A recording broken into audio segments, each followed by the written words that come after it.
We are back with a recap of the Cavaliers getting a win over the Orlando Magic at home. Final score of 107-96. For the Cavaliers, both Lamar Stevens and Kevin Love returning to the lineup for the Cavaliers.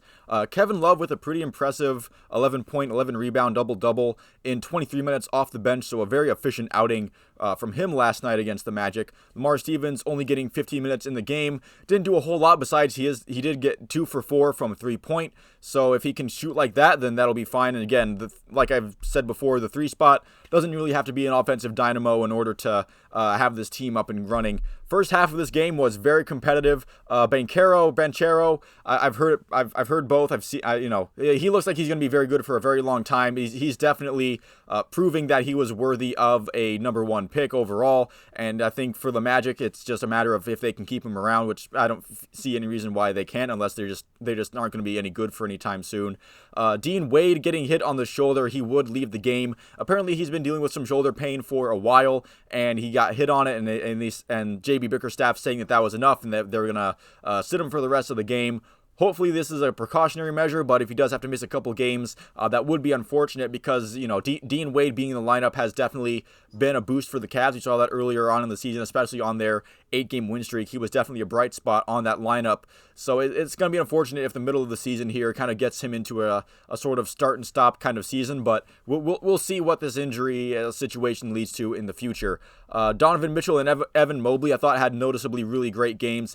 Evan Mobley with a 19-point, 13 rebound double-double, including a terrific highlight Euro step into a dunk to end the first half. It was a nice buzzer beater at the end there. Cavs up 7 after the second quarter, which is, obviously better than trailing, but definitely still a game that is highly competitive. I thought that Cole Anthony and Mo Wagner both had pretty good games for the Magic throughout the entire thing. But the Cavs broke away in the third quarter. The Cavs defense holding the Orlando Magic to only 17 points in the third quarter. The Cavs scored 28. So they went into the fourth quarter with a decently sizable lead, but credit to the Magic. They never really let the game get out of hand, and they looked ready to make a comeback multiple times in that fourth quarter, cutting the lead down to scores like, 8 and 6, and they might have even cut down to 5 at one point.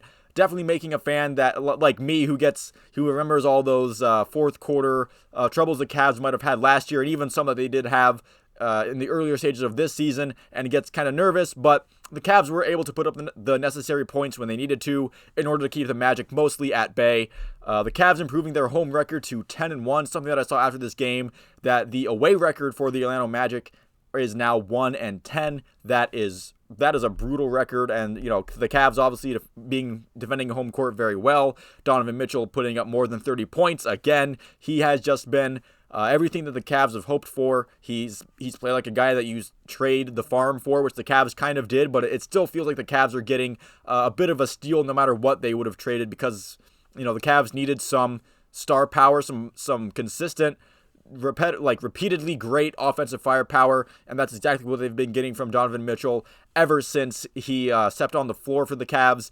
It's been much easier to count his games where he doesn't look like an offensive dynamo than the games where he has. It's been a great deal for the Cavs, and for the Jazz, I think it seems like they've come back down to earth a little bit, but they do have some pieces there they got from the Cavs, and the 3 first-round picks, who knows what those are going to become for the Jazz. Looks like both teams possibly having coming out on top in their own way of that trade in the end. But anyway, enough about the Jazz-Cavs trade in the offseason. This game was a nice step for the Cavs. Maybe you'd like to see them put away the Orlando Magic by 30, but not every game is going to be a blowout against an inferior opponent. And like I said, the Orlando Magic, they definitely came to play. They were competitive with the Cavs in the first half. The third quarter of the game kind of got away from them a little bit. But again, the Orlando Magic didn't let, their spirit wasn't broken by that rough third quarter, and they definitely try to make an effort out of it. They had some good individual performances, but the Cavs, the Cavs are just a really good team, and the Magic just aren't quite there yet. But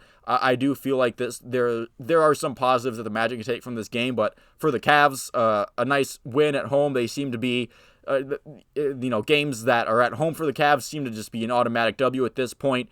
that only that one loss coming in that 5-game losing streak, that seems to be more and more of an abnormality for the Cavs as the season rolls on, but there's still plenty of season to play, and hopefully the Cavs can keep that forward momentum going moving forward. So thank you all for watching this video. If you did make it this far into it, please make sure to leave a like and a subscribe if you liked the video and you would like to see more like it. Let me know if you have any thoughts down in the comments below, and I will see you at the next one.